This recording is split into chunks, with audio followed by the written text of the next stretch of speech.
அனைவருக்கும் வணக்கம். நாம் சித்தர் இடைக்காடர் பாடியருளிய இனிமையான ஞானப்பாடல்களை பார்த்து கொண்டிருக்கிறோம். மனிதன் என்னதான் கடுந்தவம் செய்தாலும் கூட புலன்கள் வழியாக சலிக்கக்கூடிய மனத்தின் போக்கை மாற்றியமைக்காத வரையிலும் அவனுக்கு தூய ஞானம் கிட்டாது என்று இடைக்காட்டு சித்தர் தொடர்ந்து சொல்லி வருகிறார். இந்திரியங்கள் வழியாக ஒருவனுக்கு ஏற்படக்கூடிய இச்சைகளை துறக்காத வரையிலும் அவன் தவம் இயற்றினாலும் கூட அவனால் நற்கதியை பெற முடியாது. இது குறித்து ராமகிருஷ்ண பரமஹம்சர் சொன்ன ஒரு கதை நாம் ஏற்கனவே பார்த்திருந்தாலும் மீண்டும் ஒரு முறை நினைவுபடுத்துவதிலே தவறில்லை என்று கருதுகிறேன். 4 யோகிகள் ஒரு இடத்திலே ஆசிரமம் அமைத்து அமர்ந்திருந்து தவம் செய்து வந்தார்கள். ஒரு நாள் ஆசிரமத்தின் முகப்பு வாசல் வழியே சில பெண்கள் நடந்து சென்றார்கள். அவர்கள் பேசியும் சிரித்து விளையாடியும் கைவளை குலுங்கவும் காற்சிலம்புகள் சப்திக்கவும் சிரித்து கும்மாளமிட்டபடி கடந்து சென்றார்கள். அந்த 4 துறவிகளிலே ஒருவர் மாத்திரம் கண்களை திறந்து அந்த பெண்களை பார்த்து மனத்தை பறிகொடுத்தார். காரணம், அந்த யோகி துறவியாவதற்கு முன்பு குடும்ப வாழ்க்கையில் ஈடுபட்டு 4 குழந்தைகளை பெற்றெடுத்தவர் என்று ராமகிருஷ்ண பரமஹம்சர் குறிப்பிடுவார். பிறவி வாசனை என்பது அப்படிப்பட்டது. நாம் இந்த மானிட உடல் எடுப்பதற்கு முன்பு எத்தனையோ சீவராசிகளாக பிறந்து வளர்ந்திருக்கிறோம். அனைத்து சீவராசிகளுக்கும் பொதுவான ஒன்று காமம், கலவி இன்பம் என்பது.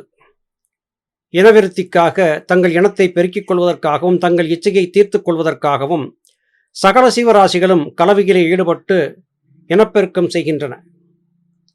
ஆனால் இந்த இனப்பெருக்கம் செய்வதற்காக அவை ஈடுபடும் போது அவைகளுடைய ஜீவசக்தி என்கிற ஆற்றல் குறைவுபட்டு போகிறது. இந்திரியங்கள் மாத்திரத்திலே இச்சை வைத்து கலவியிலே ஈடுபடும் போது உடல் ஆற்றல் அவிந்து போகிறது. இது தகாது. புலன்கள் வழியாக இச்சையை செலவழிப்பதோடு கலவியிலேயும் ஈடுபட்டு உங்களுடைய உயிராற்றலை குறைத்து கொண்டு விடாதீர்கள். அதை இறுக்கி பிடித்து கொள்ளுங்கள். காமவயப்படாதீர்கள்.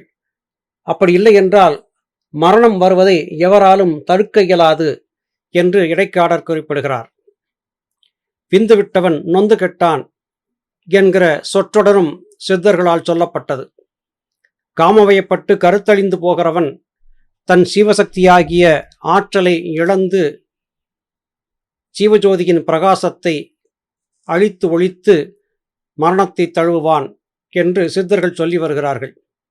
இதுகே இங்கே இந்திரியத்திரயங்களை இறுக்கிவிடு கோனே என்று குறிப்பிடுகிறார். எந்த காரணத்தை கொண்டும் ஆசை வயப்பட்டு விடாதே. காமவயப்பட்டு கலவியிலே ஈடுபடுவதைக் காட்டிலும் காமத்தை பற்றிய சிந்தனையிலேயே மூழ்கி கிடப்பதும் கூட ஆற்றலை அவித்துவிடும் என்று இடைக்காட்டு சித்தர் இங்கே குறிப்பிடுகிறார். உன் மனதிலே கூட அந்த எண்ணம் வந்துவிடாமல் பார்த்துக்கொள் என்று குறிப்பிடுகிறார். உபாதி என்னும் 3 ஆடை ஓட்டிடு கோனே, உனக்கு உள் இருக்கும் கள்ளமெல்லாம் ஓடிப்போம் கோனே. உபாதி துன்பம். இந்த துன்பம் என்பது ஏற்படுவதற்கு எது காரணம்? சந்திரகலை, சூரியகலை, சுழுமுனை என்கிற 3ஆக சலித்து நிற்கக்கூடிய சிவசக்தியாகிய வாயுதான் காரணம். சீவனிலிருந்து வெளிப்பட்டு வந்த ஆற்றல் 3ஆக பெறுகிறது. சந்திரகலை, சூரியகலை, சுழுமுனை என்று. இது பிரியக்கூடிய இடம் சுழுமுனைத்தானம். சுழுமுனைத்தானத்திலே மையமாக நின்று சுழன்று 2ஆக பிரிந்து சந்திரன் சூரியன் என்கிற நிலையிலே உடல் முழுவதும் பரவி உடல் இயக்கத்திற்கு காரணமாகின்றது. இது தொடர்ச்சியாக நடந்து கொண்டிருக்கும் வரையிலும் நமக்குள்ளே மனதினால் ஏற்பட்ட ஆசை முதலாகிய உணர்வுகள் காரணமான கள்ளம் என்பது ஏற்பட்டு கொண்டேதான் இருக்கும். நாம் விரும்பினாலும் விரும்பாவிட்டாலும் சில விடயங்கள் ஆழ்மனதிலே நுழைவதை தடுத்து நிறுத்த முடியாது. நம் வீடுகளிலே, தொலைக்காட்சி பெட்டிகளிலே, கைபேசிகளிலே உலகம் சார்ந்த பற்பல விதமான தகவல்கள் வந்து கொண்டே இருக்கின்றன, அவற்றை பார்த்து கொண்டே இருக்கிறோம். வலிய ஒரு குறிப்பிட்ட கருத்தை மக்களிடத்தே திணித்துவிட வேண்டும் என்கிற நோக்கத்தோடு சில விஷசக்திகள் பற்பல விதமான செய்திகளை தொடர்ந்து பரப்பிக்கொண்டே இருப்பார்கள். அவர்கள் வணிகம் செய்வதற்காகவும் மக்களை பயமுறுத்தி வராதவர்களையும் அவர்களுடைய வணிக நிறுவனத்துக்கு வர வைப்பதற்காகவும் இப்படிப்பட்ட காரியங்களை செய்து கொண்டே இருப்பார்கள். இது காரணமாக இல்லாத ஒன்றை இருப்பதாக கற்பனை செய்து கொள்ளக்கூடிய ஒருவன் இறுதியிலே நோயாளியாக மாறியும் போகிறான். உபாதை என்பது மனம் சலித்ததால் ஏற்படுகிறது. மனதிற்குள்ளே நம்மையும் அறியாமல் புறத்திலே இருந்து தொடர்ச்சியாக வந்து கொண்டிருந்த செய்திகள் கள்ளத்தனமாக உட்புகுந்து விடுகின்றன. எனவே யோக சாதனம் பழக்கக்கூடியவன் சந்திரகளை சூரியகளை ஒருங்கிணைத்து வாசி முதலாகிய பயிற்சிகளை செய்யக்கூடியவன் மனதை கட்டுப்படுத்தக்கூடிய, மனதை வயப்படுத்தக்கூடிய ஆற்றலை இயல்பாகவே பெற்றுவிடுகிறான். வாசிப்பயிற்சியின் மூலமாக சாவை தடுக்க முடியாது, அது உண்மைதான். ஆனால் வாசிப்பயிற்சியின் மூலமாக மனதின் ஓட்டத்தை தடுத்து நிறுத்த முடியும். மனதை தெளிவான பாதையிலே திருப்பிவிட முடியும். மனம் தெளிவான பாதையிலே பயணிக்காது போய்விட்டால் உள்ளே கள்ளத்தனம் புகுந்துவிடும். கள்ளத்தனத்தை தொடர்ச்சியாக வரவழைத்து கொண்டால் துன்பங்கள் வந்து கொண்டேதான் இருக்கும். எனவே சந்திரகளை சூரியகளை சுழுமுனையை ஒருங்கிணைத்து செய்யக்கூடிய பிராணாயாமம் முதலிய பயிற்சிகள் மனதை வயப்படுத்துவதற்கு நிச்சயம் உதவியாக இருக்கும் என்று இடைக்காட்டு சித்தர் குறிப்பிடுகிறார். முக்காய மாடுகளை முன்னம் கட்டு கோனே, இனி மோசமில்லை நாசமில்லை முத்தி உண்டாம் கோனே. 3 காயங்கள். அது என்ன 3 காயங்கள்? மனதின் 3 நிலைகளை பற்றி நாம் கேள்விப்பட்டிருப்போம். புறமனம், நடுமனம், அடிமனம் அல்லது ஆழ்மனம் என்று. இந்த 3 மனங்கள் தான் நம்முடைய துன்பங்களுக்கு காரணம், மோசநாசம் ஏற்படுவதற்கும் காரணம். எனவே எப்பாடுபட்டாவது மனதின் வெளி ஓட்டத்தை தடுத்து நிறுத்தியாக வேண்டும். ஆசைகள்தான் எல்லா வகையான துன்பங்களுக்கும் காரணமாக இருக்கின்றன. புறத்திலே பார்க்கக்கூடிய காட்சிகள் மெல்ல மெல்ல தொடர்ச்சியாக பார்த்து கொண்டே இருக்கும்போது நடுமனத்திற்கு கடத்தப்படுகின்றன. நடுமனம் ஓரளவு ரசித்து விட்டால், ஏற்றுக்கொண்டு விட்டால் அந்த செய்தி அடிமனம் அல்லது ஆழ்மனத்திற்கு கடத்தப்படுகிறது. ஆழ்மனதிலே கொண்டு போய் பதிவு செய்து வைக்கப்பட்டு விட்டால் அது ஆன்மா தொடங்கி உடல் முழுவதற்கும் தன் ஆற்றலை பரப்பி விடுகிறது, பயத்தை உருவாக்கி விடுகிறது. மருத்துவ உலகிலே எண்ணற்ற ஜாம்பவான்களை நாம் பார்த்திருக்கிறோம். டாக்டர் பெல்லி மொன்னப்பா ஹெக்டே என்கிற ஒரு உயர்ந்த மருத்துவருடைய பேச்சுக்களை நீங்கள் கேட்டிருப்பீர்கள். அவர் சொல்வார், இப்போது இந்த உலகிலே ஒரு தொழிற்சாலை இருக்கிறது, அது நோய்களை உற்பத்தி செய்யும் தொழிற்சாலை.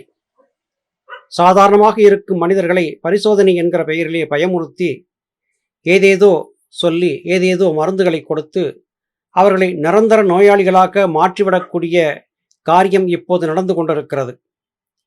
இதை ஆங்கிலத்திலே அவர் அழகாக சிக்னஸ் இண்டஸ்ட்ரி என்று குறிப்பிடுவார். காரணம், மோசம் நாசம் இவற்றுக்கெல்லாம் இந்த உலகிலே மனம் சலிப்பதும் சலித்த மனம் விடயங்களை உள்வாங்கிக் கொள்வதும் தான் தனக்குத்தானே செய்து கொள்ளக்கூடிய கொடும் குற்றம் என்று குறிப்பிடுகிறார் இடைக்காட்டு சித்தர். கண்மமல மாடுகளை கடக்க கட்டுக்கோனே, மற்ற கண்மத்தரைய பசுவை கடையில் கட்டுக்கோனே. ஆணவம் கண்மம் மாயை. ஆணவம் என்பது நான் என்கிற உணர்வு, கண்மம் என்பது நாம் செய்யக்கூடிய கிரியைகள், அதாவது காரியங்கள். விரும்பியோ விரும்பாமலோ காரியங்களை செய்வது பாவத்தை உருவாக்கும். இன்றைய நாளிலே எண்ணற்ற நிறுவனங்கள் இருக்கின்றன. உதாரணத்திற்கு ஒரு நிறுவனத்தின் காவற்பணியை செய்யக்கூடியவர்கள் இருக்கிறார்கள் என்று வைத்துக் கொள்வோம். ஒரு குறிப்பிட்ட கட்டளை அந்த நிறுவனத்தின் காவலருக்கு கொடுக்கப்பட்டிருக்கும். அந்த கட்டளைக்கு புறம்பாக யாராவது நடந்து கொண்டால் அவர் தன்னுடைய அதிகாரத்தை பயன்படுத்தி கட்டுப்பாட்டு வரம்பை மீறுபவர்களை தண்டிப்பதற்கும் தயங்குவதில்லை. சில வேளைகளிலே எந்த தவறும் செய்யாதவர்களும் கூட தண்டிக்கப்பட்டு மிகப்பெரிய துன்பங்களுக்கு ஆளாவது வாடிக்கை. ஆனால் தன் மனச்சான்றுப்படி நடக்காமல் கொடுக்கப்பட்ட கட்டளைக்கேற்ப மாத்திரமே நான் நடப்பேன் என்று கருதியிருக்கக்கூடிய அந்த காவலரும் தான் செய்த தவற்றுக்கான தண்டனையை கண்டிப்பாக அடைந்தே தீருவார். கண்ம மலம் என்பதிலே அவர் சிக்கியிருக்கிறார். கர்மா சொன்னதை செய்வேன் என்று. உதாரணத்திற்கு, ஒரு மிகப்பெரிய காவல்துறை அதிகாரி ஒரு கட்டளையை தனக்கு கீழே இருக்கும் காவலர்களுக்கு கொடுத்து விட்டால், தவறு என்று தெரிந்தாலும் அவர் சொன்னார் என்பதற்காக கீழே இருப்பவர்கள் அவருடைய சொல்லுக்கு அடிபணிய வேண்டியது கடமையாகிறது. கண்ணுக்கு முன்னே தவறு என்று தெரிந்தும் அதை செய்ய வேண்டிய நிலைக்கு அவர்கள் தள்ளப்படுகிறார்கள். ஓரிடத்திலே பொதுமக்கள் தங்கள் கோரிக்கைகளை வலியுறுத்தி ஆர்ப்பாட்டம், போராட்டம் என்று நடத்துகிறார்கள். கூக்குரலிட்டார்கள். தங்கள் கோரிக்கையை குறிப்பிட்ட நிறுவனம் அல்லது அரசு ஏற்க வேண்டும் என்று கூக்குரலிட்டார்கள். அது தவிர அவர்கள் செய்த தவறு வேறொன்றும் இல்லை. கூட்டத்தை கலைக்க வேண்டும் என்பதற்காக தடியடி முதலாகிய காரியங்களை செய்யும் போது அப்பாவிகளாக இருந்து தங்கள் கோரிக்கைகளை சொல்ல வந்ததற்காக அடிபட்டு காயப்பட்டு சில வேளைகளிலே உயிரையே விட்டுவிடக்கூடிய நிலையும் கூட சாமானிய மக்கள் அடைந்து விடுவது உண்டு. அதிகாரி சொன்னார், நான் செய்தேன் என்று செய்திருந்தாலும் கூட சம்பந்தப்பட்ட மற்றவருக்கு காயத்தை ஏற்படுத்தியவருக்கு அது பாபகர்மாவாக கண்டிப்பாக மாறும் என்பதே ஞானிகள் மகான்களுடைய கூற்றாக இருக்கிறது. எனவே யார் எதை சொன்னாலும் அதை அப்படியே செய்துவிடாமல் நன்மை தீமை தெரிந்து செயல்பட வேண்டியது மனித கடமை என்பதை இங்கே இத்திருப்பாடல் மூலமாக நாம் புரிந்து கொள்கிறோம். கண்மம் என்பது மலம்தான். ஆனால் கண்மூடித்தனமாக எதையும் செய்துவிடக்கூடாது. ஆராய்ந்து பார்த்து செய்ய வேண்டும் என்பது இடைக்காடரின் கூற்றாக இருக்கிறது. காரணக்கோ மூன்றனையும் கால் பிணிப்பாய் கோனே, நல்ல கைவசமாம் சாதனங்கள் கடைப்பிடிப்பாய் கோனே. உனக்கு ஞானம் முதலாகியவை சித்தியடைய வேண்டும் என்று விரும்புகிறாயா? ஞானியர் மகான்களால் சொல்லிக் கொடுக்கப்பட்ட ஞான சாதனங்களை முறையாக கற்று அவற்றை கடைப்பிடிப்பதிலே இருந்து நழுவி விடாதே. இந்த உலகிலே ஒவ்வொருவரும் தாங்கள் செய்யக்கூடிய காரியங்களுக்கு ஏதாவது ஒரு காரணத்தை சொல்லிக் கொண்டுதான் இருக்கிறார்கள்.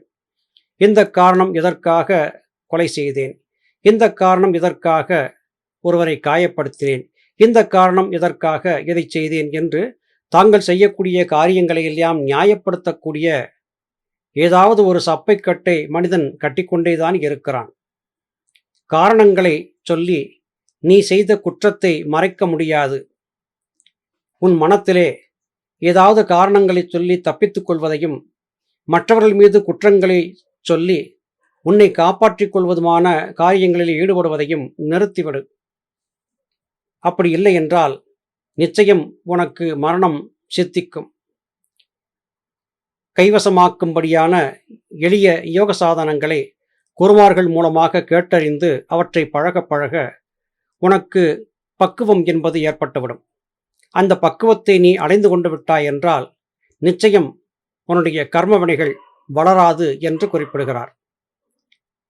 ஒருவர் யாதொரு காரியத்தை செய்தாலும் அந்த காரியத்தின் சாதக பாதக விளைவுகளை அறிந்து மற்றவருக்கு துன்பம் ஏற்படாத வகையில் அதை சரியாக மாற்றியமைத்து செய்ய வேண்டும் என்பதே இத்திருப்பாடலின் திரண்ட கருத்தாகும். மீண்டும் அடுத்த பதிவிலே உங்களை சந்திக்கிறேன். அதுவரையிலும் நன்றி, வணக்கம்.